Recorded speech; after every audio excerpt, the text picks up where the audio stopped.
The warmest of greetings to you, and welcome to Happily Ever Teaching.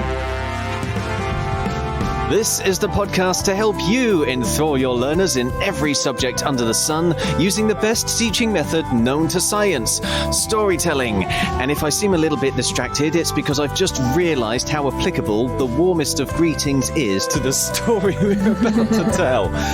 To do this, we feature special guest educators who are passionately keen to empower your children. I am storyteller Chip Cahoon, and with me today is... Hi, I'm Helen, and I currently work with reception and Year 1 children in Buckinghamshire.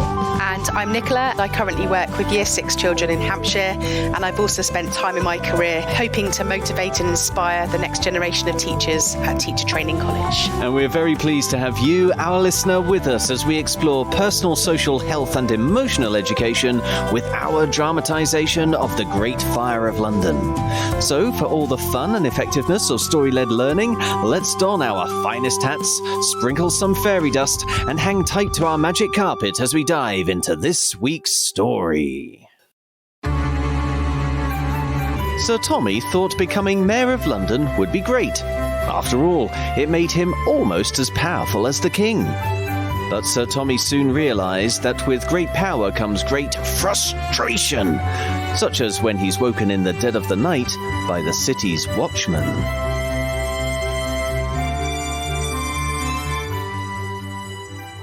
One watchman looked apologetic. "Sorry, sir, but we thought you should know. There's a fire on Pudding Lane." Sir Tommy looked at the grandfather clock in the hall. It had just gone 3 o'clock in the morning. "Can't it wait till sunrise?" "If you please, sir," the other watchman said. "It's spreading rather quick, sir."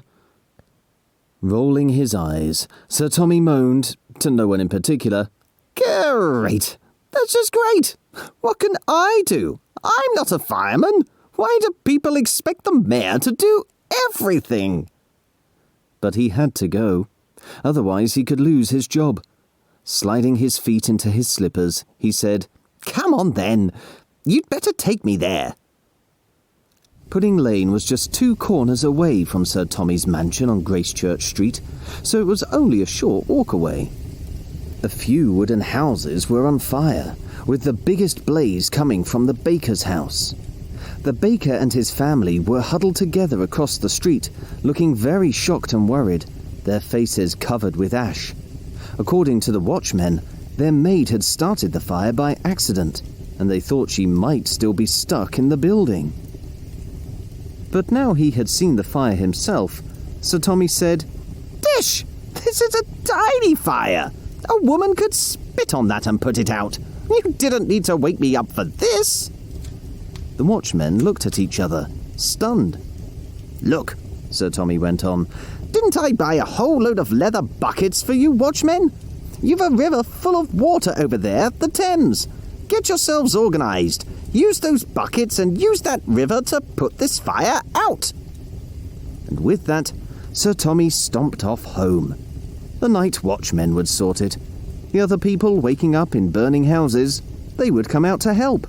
Sir Tommy didn't have to worry. And if you and your young learners want to find out if Sir Tommy really doesn't have to worry, you can download our sister podcast, Fables and Fairy Tales, or search our website, epictales.co.uk, for Sir Tommy's Fire. There you'll find a video of me telling the story that you can share with your children. And if you sign up as an Epic Educator, you'll also get a copy as a paperback illustriously illuminated by comic book artist Dave Hingley, as well as the full audiobook for you to download at any time. Right now, though, let's begin our discussion with Helen and Nicola here by asking, folks, did you think this story was great? And if so, which kind of great do you mean? I really, really thought this story was great. I mean, I love the Great Fire of London anyway as a teaching topic in Key Stage 1.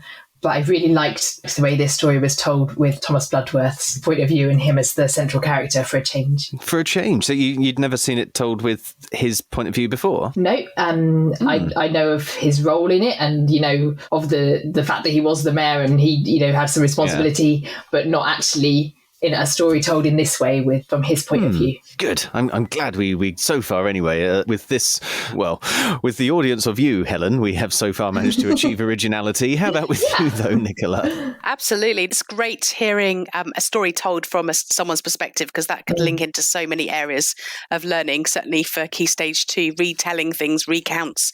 Really interesting to hear his opinions, his attitudes, his it wasn't my fault, his denial of responsibility. Yeah, totally flipped it almost on its head, because obviously everybody is familiar with the story and it's often told in more of a recount type way about what happened, but hearing it from a different perspective, it just brings up lots of different ideas to discuss with children and lots of PSHE ideas as well. Yes. Yeah, well, let's start talking about some of those then. Which PSHE ideas do you want to start with for ages 7 to 11? Got quite a few, actually. I think one is responsibility.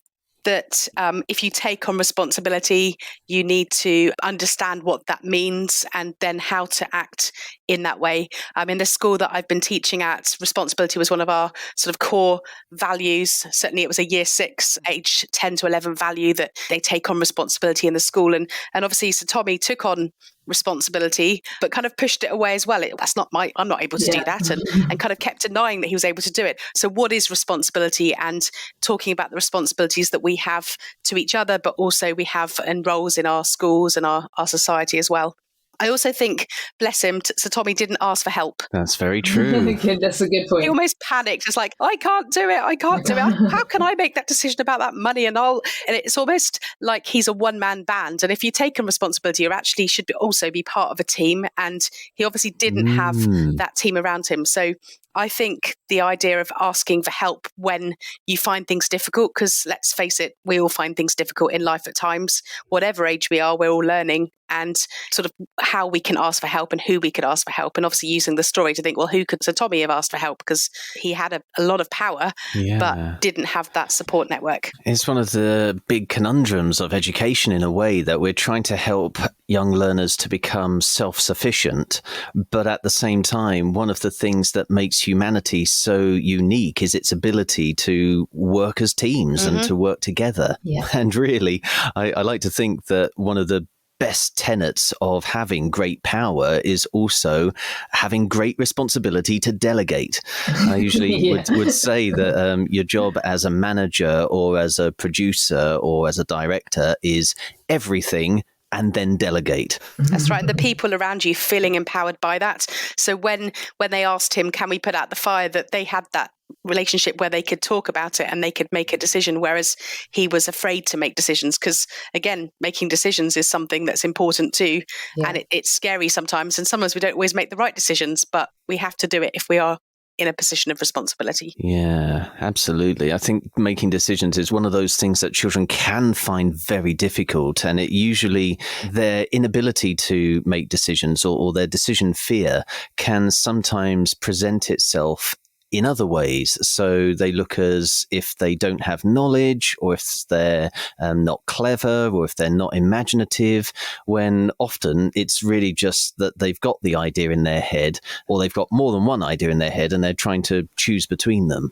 So I don't know, do you have any activities or suggestions for how you can improve children's decision making? Giving them scenarios. So, I mean, obviously you could use this scenario if they were Sir Tommy at the river and having to make that decision, what would they do? But giving them tricky scenarios. So if you're preparing them for a change, say, for example, a new school that they may be going on to, or other changes in their life, giving them a scenario linked to that situation. And I've done things before like freeze framing. So they act it out and then I clap and they freeze. And then you ask each of the people, how are you feeling? But also thinking about if you make almost like a tree diagram. So if you make one choice, what might happen? And if you make another choice, what might happen? So actually knowing that there'll be different consequences, but actually they all might be okay, as in they might come to the same good place. But and it's okay to make mistakes. I think that's part of a culture of a school as well, and a classroom, that someone could put their hand up or give an answer and it'd be wrong, and that's fine, because actually we are all embracing everybody's ideas, and one idea will lead to another idea, like I said before anyway. And I was as you were talking, Nicola, I was thinking this story is really good for that. People make mistakes. So Tommy makes several mistakes. And I like that he's the central character here and that he makes those mistakes and he's not perfect because there's so much to talk about with children about that and being brave enough to make decisions and brave enough to make mistakes. Because I think from a young age, people find that hard. They find it hard that actually we get things wrong. Yeah, because in school, we're all about a culture of, oh, you got that right. Well done. That's a tip. But you're absolutely right. We need to be far more open to that. I mean, celebrating the mistakes. Yes. Totally. It's okay to fail. Absolutely. Yeah. I think another great thing about this story is that it shows how sometimes a mistake only looks like a mistake in hindsight, because I remember when I used to tell this story with fellow storyteller Amy Robinson, we used to do this as a double act, and we would always end it with a bit of a conversation about where Sir Tommy could have made a difference. Perhaps he could have had homes being knocked down sooner, but he would have needed to get permission from the king there. And if he had just done it by himself, it would have cost him a lot of money. All of the cost would have been on him. So yes, he would have bankrupt London. You can also say that about, him building the houses early. If he changed the wooden houses to stone houses, yes, that would have been a good idea for preventing the fire, but it wouldn't have been a good idea for protecting the coffers of London because of all the money that would have been spent on relocating people and things like that. So every single decision he makes is the right one for at least one reason. It's kind of looking at pros and cons, isn't it? Just helping children to make lists of pros and cons maybe is a good activity. It would be interesting with the older age group, I guess, would be more suitable to almost take them, maybe before you tell the story, almost take them through the story and get them to make those decisions at each point. So if you were Tommy Bloodworth, you could do this, or this. What would you do? And then do, I think you used to get books like that, didn't you? Where it was like choose your own adventure. I remember that as a kid. Really good fun.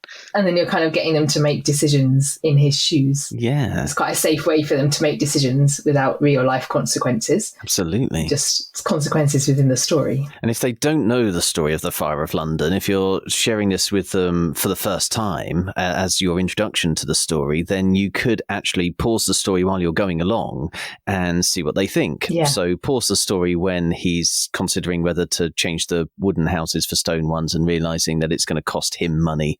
See if the children make the decision to do it then, and then see if they change their mind once the fire's happened. And you could almost have speech bubbles, like a cartoon of him and speech bubbles, like what different things he could do. Fantastic. What other ideas do you have for PSHE down at your end of the school, Helen, for ages 4 to 7? Well, I had a couple of ideas. One of them is quite similar. I've called it Whose Job Is It? So whose job is it to do all these things? I think that would be a good starter to talk about responsibilities in class, as we've already mentioned. But thinking about the younger age group, one of my little pet hates in school is there might be a picture book sitting, on the floor in the book corner, and my young children will just walk over it instead of picking it up. So it's kind of like, whose job is it to pick up a book on the floor? If whose job is, and have that discussion about responsibilities as a class and make agreements about whose job is it to do these things and why should we do them. So kind of similar but slightly different to what Nicola talked about, and then come up with a list of, either use it as a way to delegate different jobs in the class to different children, or to have some agreements that actually is everybody's responsibility. Picking up litter, picking up books from the floor, picking up pens, putting lids on pens, even if you didn't take them off. All of these things are very everyday things in a Key Stage 1 classroom. It's interesting hearing you speak there, because you used the word job as in, whose job is it to do this? But then you said, is it everyone's responsibility? True. And I wonder whether you would, I wonder whether you would look into the difference between job and responsibility. I think that'd be a good idea to actually, even at a young age, I hadn't even thought of that, to decide maybe what jobs everyone has in class, but also what responsibilities everyone has, and how we can all be not like Tommy Bloodworth in many ways, and not go, oh, it's not, why should I do this? How am I supposed to do this? But actually come up with actually, how can we do this? Sort of a positive approach to being a class and looking after each other and our classroom. Yeah, so one person whose job it is to pick up the books, but everybody has a responsibility of picking up a book if they see it on the floor. If they see it on the floor. It's interesting how that theme of responsibility changes. So with the younger children, it's about the classroom, and then with the older children, it might be about the school and the community. So you're kind of developing children in that way too. Yes, absolutely. Start them off young. Absolutely. From the beginning. And then the other idea I had, you come across it a lot in schools, and again, particularly thinking of my reception year 1 children, which I've called accident or on purpose. In the Great Fire of London, it's this idea that there was an accident to start with. Is it the maid accidentally left the fire on? Possibly. I don't think anyone really knows. Yeah, there are lots of proposed causes for it, aren't there? But that's a common one. And then I thought it would be interesting to have a discussion. This would be more of a discussion-based role-play activity about what's an accident and what's on purpose. And because often I'll find children will get quite irate with each other when someone has done something accidentally. It's just an accident. Maybe someone, spills paint on and someone else's drawing gets ruined and that someone else gets very, very cross. And I thought this would be a good way in to talk about what is an accident and what's on purpose. And I'd start that by having a discussion with the children about the maid, maybe even have an adult enroll as the maid for them to talk to the maid. They might even accuse her quite a lot. If you set up this is the maid, what are you going to say to her? The Great Fire of London's happened. She did this thing. She didn't put the fire out properly. Would one of their first questions be, why did you do it? Exactly. Why did you do that? Why did you do this? And again, I get that a lot in class. Children will say, why did you do that? Why did you do that? And they didn't do it on purpose. And it's helping them to have a bit of empathy, I guess, is where I'm going with this. A bit of empathy for the other side. Yeah. And for when accidents happen. And acknowledging that actually it can be upsetting if your painting's got ruined or if there's been an enormous fire. It can be quite upsetting. And it can be quite upsetting as well to be accused of doing it on purpose when actually it's an accident. I think that's why the cycle of irritation grows, doesn't it? Because someone doesn't like being accused when they only did it accidentally. Absolutely. And knowing how to apologise, knowing how to hold your hands up and say, actually, I'm really sorry, I made a mistake there. Because children generally find that difficult and need to be taught how to do that often as well. Which goes back to what we were saying earlier, doesn't it? About how it's quite hard to make mistakes and to understand that people get things wrong. But and actually I put in my notes for this activity /session/theme to almost teach children, particularly young children, some stock phrases to say. Things like, I'm sorry, it was an accident. Or on the other side of it, it's okay, I know it was an accident. Actually, some stock phrases to help them to recognise when things are an accident and to recognise when they need to say sorry, when they've made a mistake, but also on the other side to recognise when they need to almost forgive someone. I know it was an accident. You spoiled my painting, but I know it was an accident. It's okay. And how to use eye contact and not ignore, like, I'm sorry, and not make eye contact, but actually to properly look at somebody is important too. And for some reason, I noticed that particularly the last academic year. I don't know why. It might have been the cohort, or it might be related to COVID, which we've talked about before. Yeah, related to lockdown. I noticed particularly a little group of children that just found they got very cross with each other around things that were mistakes or accidents or really didn't matter. It really didn't. So I thought the fact that the potential fact that this fire was started by a maid making a mistake could be used to open up that discussion and that culture in a classroom. Yeah, and what's coming to me hearing you raise this topic is the idea that Sir Tommy does make mistakes, clearly, in this story, and he must regret them at the end because he's bemoaning all of the money that he's lost. But you still don't actually see him saying sorry. So one way that you could perhaps give your children a bit of practice is to write his letter of apology. That would be a great idea. And I mean, I don't know who he'd write it to, whether he'd be writing it to the king or whether he'd be writing it to the people of London or to the firemen or anybody in particular. But even then, I mean, that's probably a literacy exercise that we're blending into here, but you could see how different the apologies would be for each of those different groups of people. And what would he be apologising for? And would that change history? Because you look at any sources on him and he's blamed, he's certainly blamed for his inadequacies as mayor. He is, yeah. So history blames him, but would that apology letter change that whole perception? Who knows? That could be very interesting. Yeah. God, I really wish there was an example I could just pluck out of thin air of when an apology has made a difference. Can you guys think of any? No, I'm thinking about recent things, definitely not. No, I can't actually. It's not looking good for humanity when we ask that question. It's not looking good for humanity. I think sometimes people not apologising changes the political atmosphere and people's perceptions. Yeah. I think on a personal level, it does make a big difference, though. Yeah. Definitely. I mean, RE is another subject, but if you link it to RE, lots of religions encourage people to, reflect on their behaviour and say sorry. And that's sometimes in religion, there's examples where people might have done that. Do either of you have any other PSHE topics to explore? Yes. Oh. Sorry, there's so many on this one. Two things. Careers advice. He talked about having his dream job, and that links beautifully to careers. I love that link. Hadn't even occurred to me. It's like, obviously we have our dream jobs being in education. What would their dream job be? Because I think careers education sometimes is overlooked for children of our ages, and I think it's really important to get a vision, an idea, and meet people from different careers. Another thing was obviously an obvious one, fire safety, which comes into PSHE. So the dangers of fire and keeping ourselves safe, maybe having somebody in from the local fire service to talk about that as well. We've had that in school quite a few times. Maybe thinking about their buildings, their homes, and what their escape route might be if there was a fire in their house.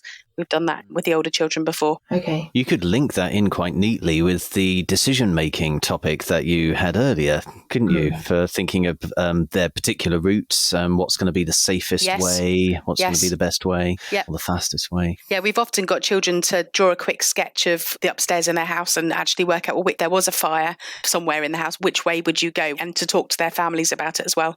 So fire safety, massive link there as well. And a strange one, but I still think it's important, hindsight. What would you do differently? What would he do differently? Hindsight's such a great thing that if you look back at something, you might make different decisions. In hindsight, would you have made different decisions at different points in your life? Maybe having people who've done different things in life coming into school and talking about decisions and what they may have done differently.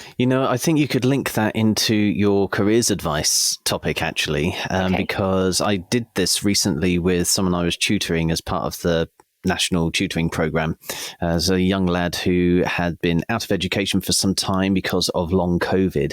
And one of the things I encouraged him to do to help him get some enthusiasm for life back was to write to some people who had the job that he really wanted to have in order to get some advice. And one of the questions that you can put into letters like that is, what would you have done differently if you knew about it, or if you knew it would make a difference, that kind of thing.